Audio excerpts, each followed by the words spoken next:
We have seen from previous presentations how the sounds in Edo are represented by the appropriate letters of the alphabets in single words, individual words.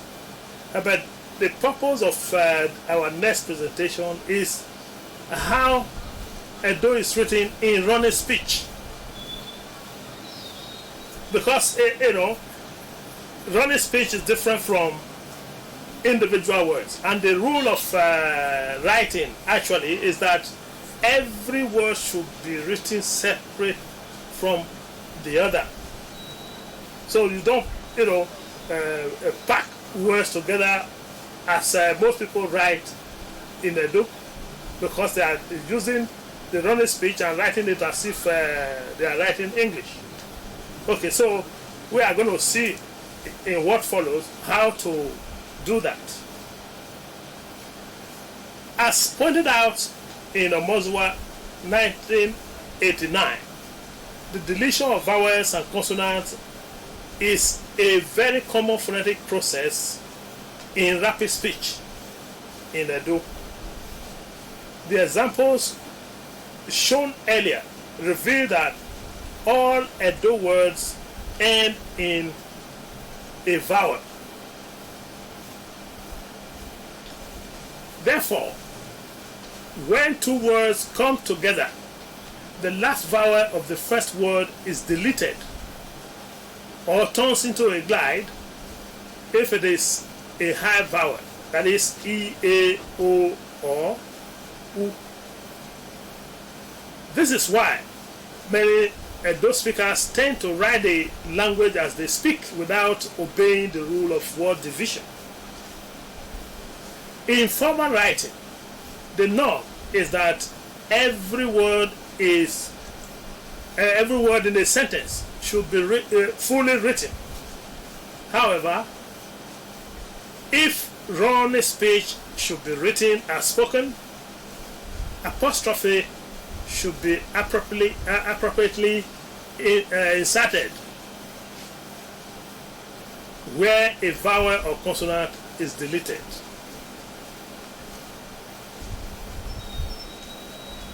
So let us see how apostrophe is used when you are writing running speech. So look at the examples given here. Apostrophe is inserted where there has been deletion of a vowel in the following examples. So look at this.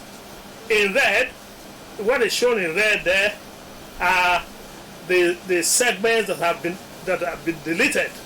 And you see to the right of the arrow, we use an apostrophe where that sound initially was. And so you have a be Edo that is written in full, and then a bedo. So if you just write it without the apostrophe, something is missing, because you won't be able to know what has been deleted. So here we know that it is the A that is deleted, and then in the second one we know that it is the letter A that has been deleted in Ageha, and then the letter E, that is E with a subdot, that has been deleted, and then the letter O with a subdot deleted in Ogise.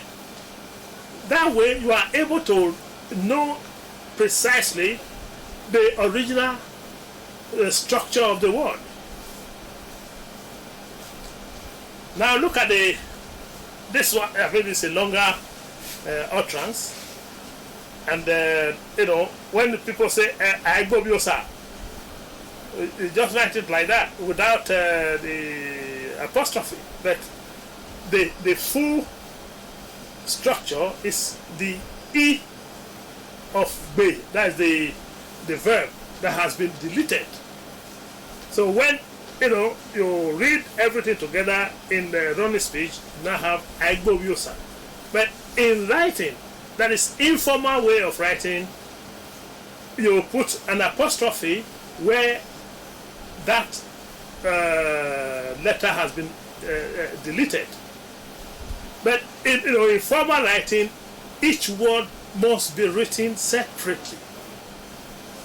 So you have that in aigbe or vo, which is pronounced in running speech aigbovo. Okay, so if I have to write aigbovo in informal speech, I will put an apostrophe there to indicate that A has been deleted, somewhere there. That's the A of the E of B. So it is the same thing we have here on robosa. So the E of re, or re, obo, osa. That is the full form. But in running speech, it becomes orobosa. So after the double R there in writing, you put an apostrophe to indicate that O has been deleted, and then the B, the O with the subdots after the B has also been deleted. So these are very common, issues in Edo. So you have, for instance, here in the first utterance there, the full form is actually uhumu, but it's shortened to uhu. So ne a mu re. Then the name, you have a name like that, uhunamure. Okay, and then you have you see there, the E of ne has been elided, and then erimio se, written like this, ulu ese. These are the full forms. Okay, then erimi gbe ovo, that is erimi gbovo. You see the two E's there, the two I's in writing must be there.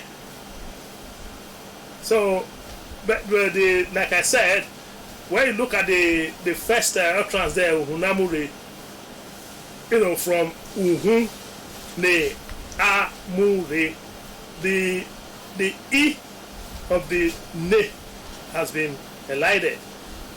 The same way in say the E of re, of the RE there, the E has been elided. And then in Urese, in the rapid speech, the full structure is U, Lu, Ese. But you find that many people will write RHU. That is a very bad way of writing. It's meaningless, because RHU is Ru, as you have it in Rupa. Here we are talking of Ru, that is do. So there is a difference between Ru and Ru. So that must be taken care of. So you can see, in the last one, Agan. Agai, me, uji. The letter I there represents the negative marker. That is agai me, uji. Agan doesn't have. So that is a negative marker, which must always be reflected in writing. Okay, and then see, the E of me has been elided, and so you have the uyi. You see, this is another interesting phenomenon in the language, and that is vowel assimilation. You see, the base form in agaimoji, that is agaime uji, first undergoes the process of assimilation, where the u is reduced in height having been assimilated by the e, because e and o are of the same height. So the u of uji is brought down to the level of the e, and that is why you have the o in the surface form. That is the way it is actually pronounced. So that I'm giving you the source of this o. So, and this o is not going to be there as an oral vowel. Like we said, the preceding nasal vowel, nasal consonant mi, is going to turn into a nasalized o, and that is where you have a gaimo yi. It's a very simple process.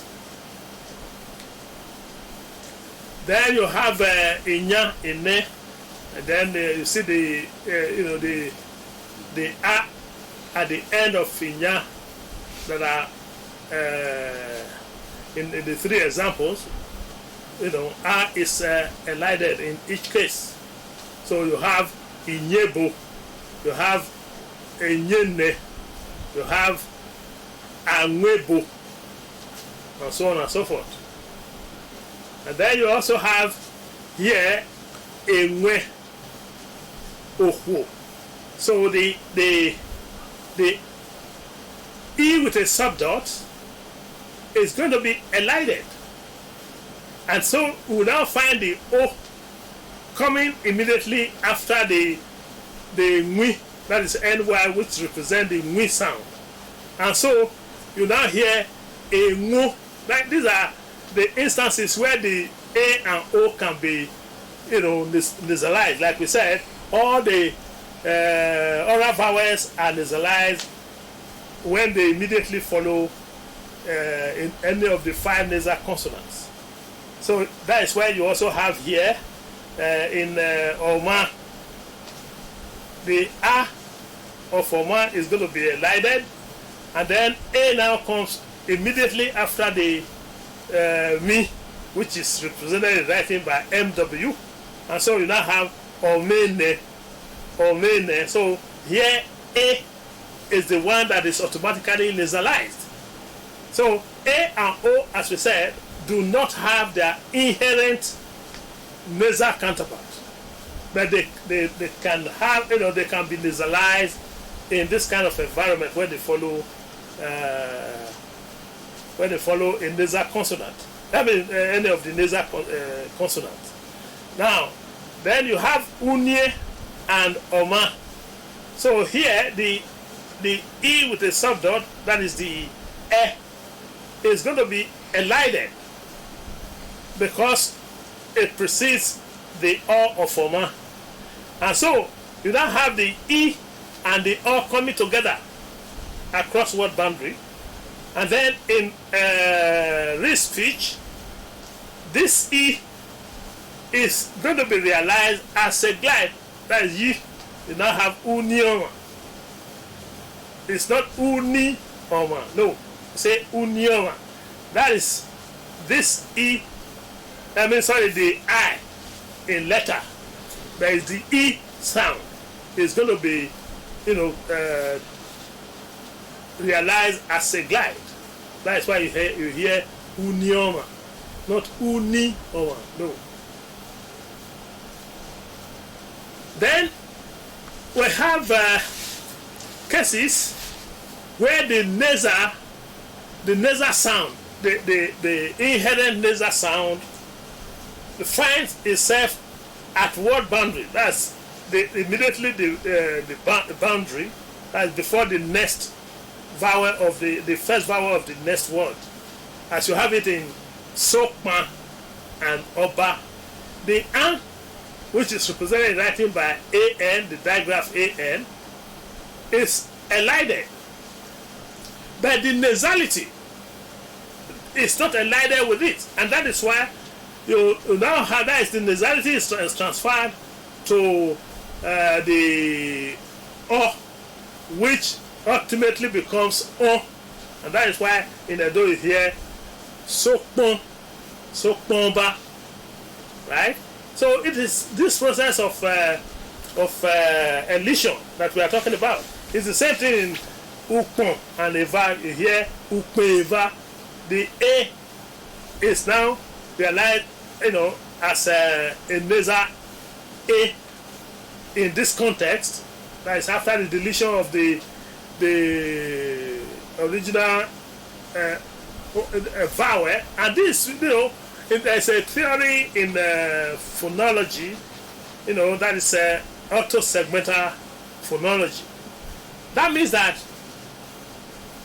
as it's normally said that the that is the nasality, is subject to the vowel, but that is not correct. Within this framework of orthosegmental phonology, nasality as a unit, as a phonetic unit, exists on its own, separate from the vowel. In other words, what we see as is actually a vowel, a vowel that is co-articulated with nasality. So you find all these things occurring after elision, because that nasality is not elided with it. It moves on to the next tone bearing, nasality bearing element to the right. It's the same thing we have here in agma and ema. So when the of agma lies, the nasality it bears, or co-articulated with it, moves on to the A of ema. Hence you hear agme, agbema. So these are issues, students of phonetics and phonology should know, have an issue. Then you have other examples here, ukon and uhu, have ukonho. But we are saying here, this is now the form, the O and N, the O without a subdot. Because it is the O without the subdot that now inherits that nasal unit, nasal phenomenon. You see, that these are the complexities of languages. And then you have the E of ekme, and then a ne that follows, the A of a ne that follows. So when the E elides, the nasality is not elided with it. So that nasality shifts onto the A, and then you now have ekme ne. The A and the N, the E and the N in writing now represents that unit that is now bearing the nasality. Even though A and O do not have their inherent nasal counterparts. They don't exist as nasals as such. So you have the eken again and ohoho, which becomes a konhoho. So it's the same thing. The is the result of the nasal, the transfer of the nasal feature of the which is written E subdot plus N. So these are the issues that must be taken note of. Then the next phenomenon we are going to look at will be how some of Fedo names are incorrectly written. And this is based on it's a fallout of the wrong orthographic system that we have been using all along. And of course, it is introduced, the wrong, that orthographic system was what we inherited from the colonial masters, right? And we have stressed that it is a very incomplete orthographic system, and we have corrected that, by what we presented earlier.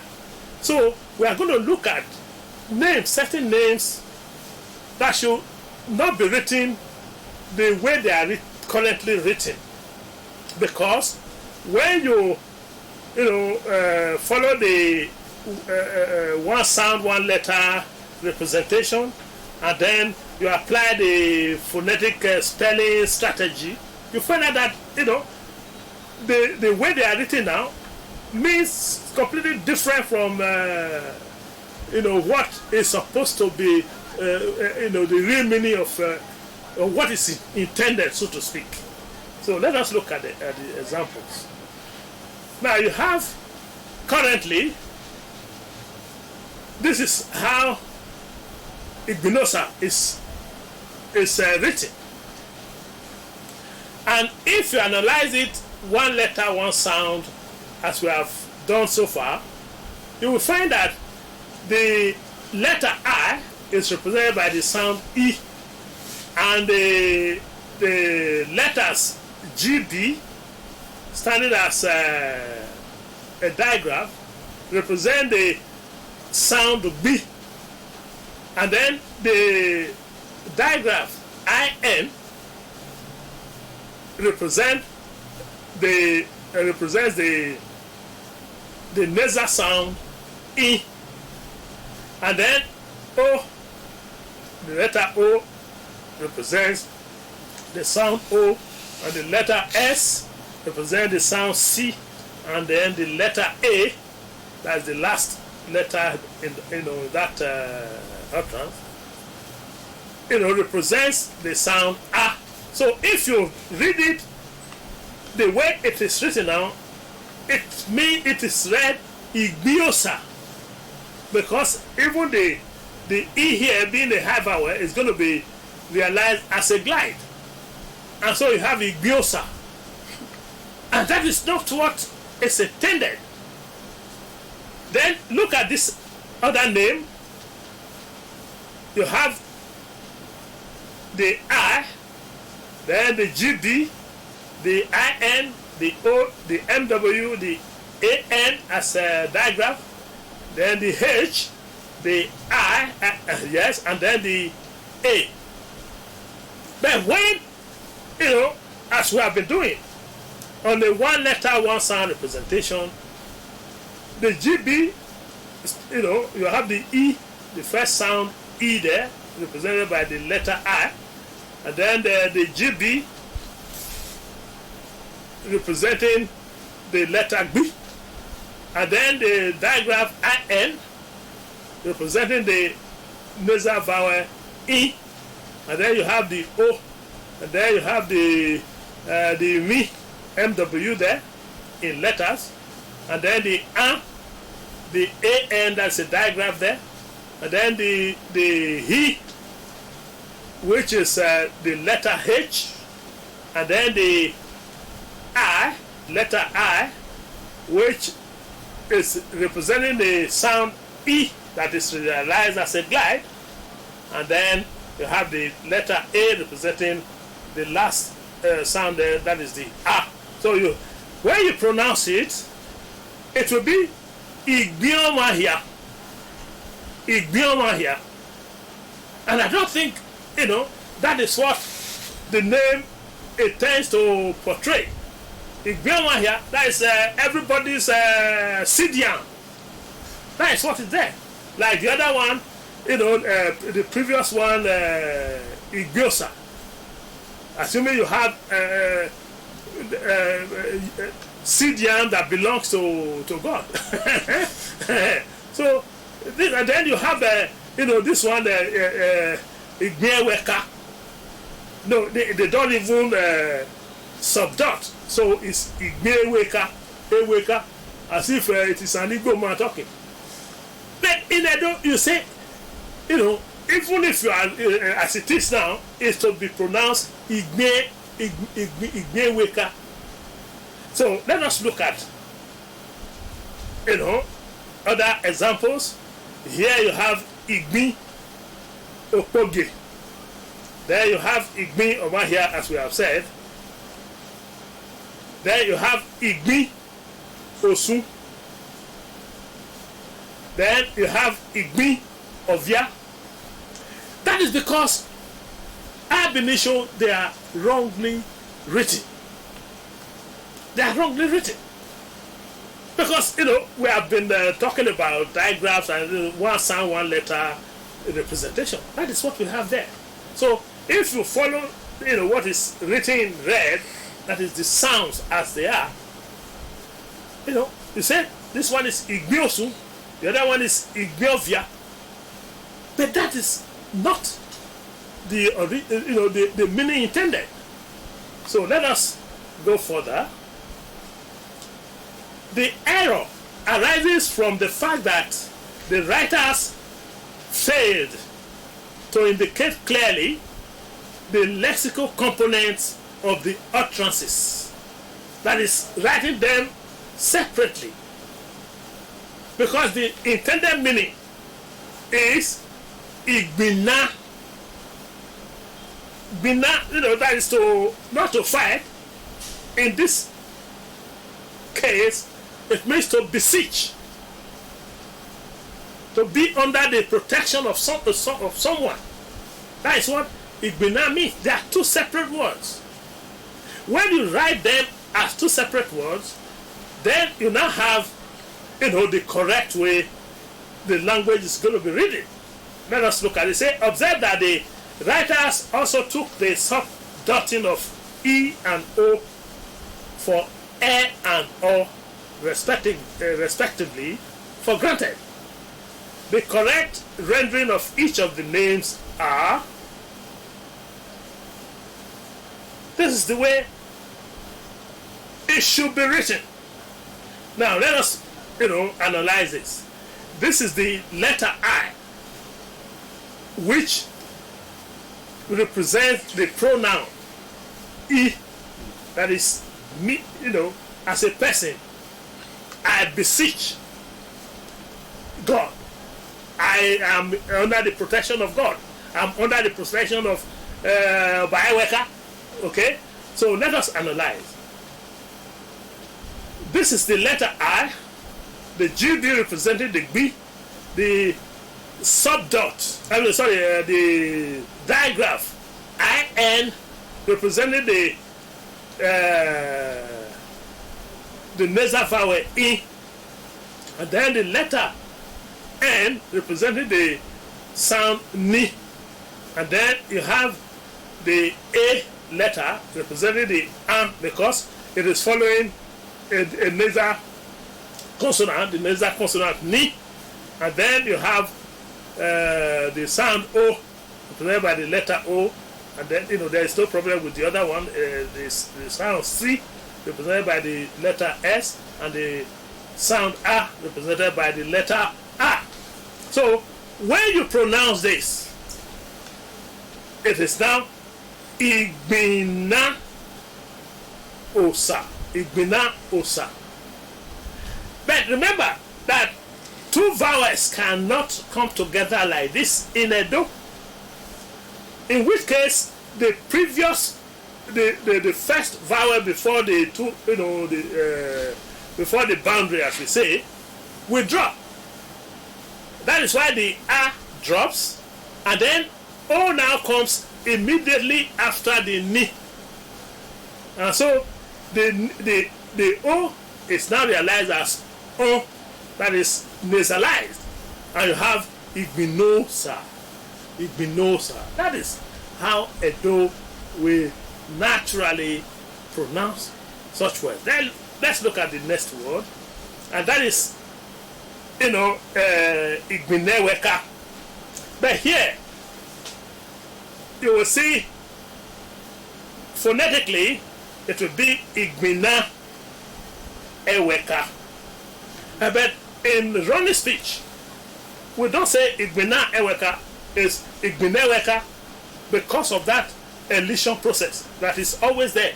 And so the A of Bina, is elided, now bringing E of Eweka next to the Ni of Bina.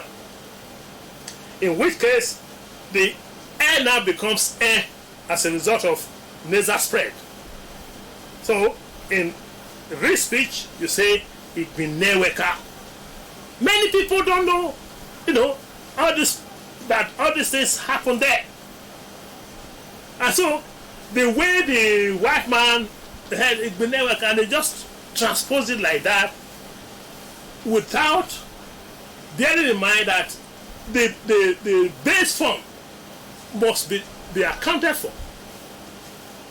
You can see that Igbeneweka is different from Igbeneweka. The way it was previously written has a single N. But now, there are two different, ends there. The first one is a diagram that, that is realized as Igbina, Bina. There are two syllables. Okay? But if you don't write the second N, then you have a single diagram that is going to be realized as I. And that is why, the other ones were Igbi, Igbeneweka, Igbeniosa, Igbenovia. So these are the issues. And some people become unnecessarily, emotional about it when you say, no, it is not properly written. No. It's my name. It's not your name. It's a Edo name. And Edo name must be properly written the way all other Edo words should be written. It's not your property. A language is a property of the speech community. That is it. It's not, you just borrow that name. You appropriated that name. That's all. It's not your property. So we must know this. What should be corrected must be corrected. So look at the other, examples now. You can now see why Igbinokpoye should be written the way as shown now on the screen with double N, because the double N is from Gbina. Gbina Okpoye. There are two different words there. The same way you have Gbina, Oma, here. Four different words there. They must be, well separated. And you see, when the elision process has occurred, in each case of the Gbina, which means beseech or be under the protection of, then the nasality now spreads to the first vowel of the next word. Or of Igbinawa here becomes on, hence Igbinoma here. Then you have Igbinokpoye. So these are the issues. These were not taken care of in the orthography that the colonial masters left for us. So you can now see why Igbinosu must be written with double N there, because the double N belongs to two separate syllables. Two separate syllables. If you write a single N, then that N, the I and N, will form a single diagram that will be realized as I. And that is why we have been having Igbi in the current way they are writing it now. Now let us look at, this explanation as I've been given, as I've been saying. In running speech, the last letter A, in all cases, is not pronounced, because the A is, as we have said, is the sound A. This means that the N that precedes it will then phonetically nasalize the O and the A of the next word. Right? These are the cases where A and O are phonetically nasalized when they immediately follow any of the 5 nasal consonants. And it is like that with, in the language. The phonetic output and the corresponding orthographic rendering are shown below. So this is the way it should be written. In green. This is the way it should be written. And you see the one sound, one letter correspondence. Correctly, and this after the elision of the A. Okay? The A of Bina is elided. And now you have Igbinosa. Then Igbineweka.